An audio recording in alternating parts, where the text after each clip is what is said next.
Hello guys, magluluto tayo ngayon ng pritong pork belly with fried potato. Ayan, iprito na natin yung atong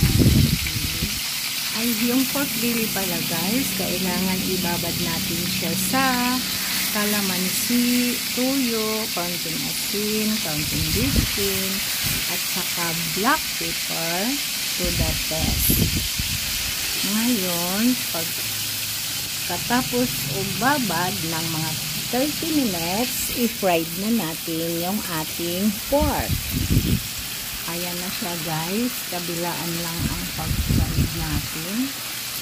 At yung ating sauce kaganina sa binabaran, ayan, yun ang gagawin natin sauce sa paggisa natin. Ang sarap yan guys, i-try nyo yan, siguradong magustuhan nyo yan sa sobrang sarap ng lasa. Madali lang sa sundan at saka paborito ng mga bata kasi meron siyang patatas, diba? Favorite naman ng kabataan ang may patatas na ulam.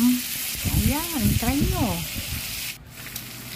Ayan, iprito na rin natin yung ating potato. Ayan, tapos mamaya ipaghalo-halo lang natin siya guys. At saka, yun na pala, shout out sa mga subscriber ko dyan, and sa mga silent viewer, mga viewers. Ayan, shout out sa inyong lahat. Thank you sa inyong mga support. Ayan, gagawa na tayo ng sauce. Magisa lang tayo ng maliliit na bawang, minced bawang.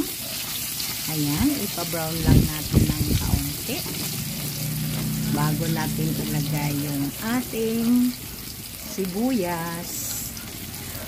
Pag mas mabango kasi, pag brown kasi guys, mas mabango bago natin ilagay yung ating sibuyas.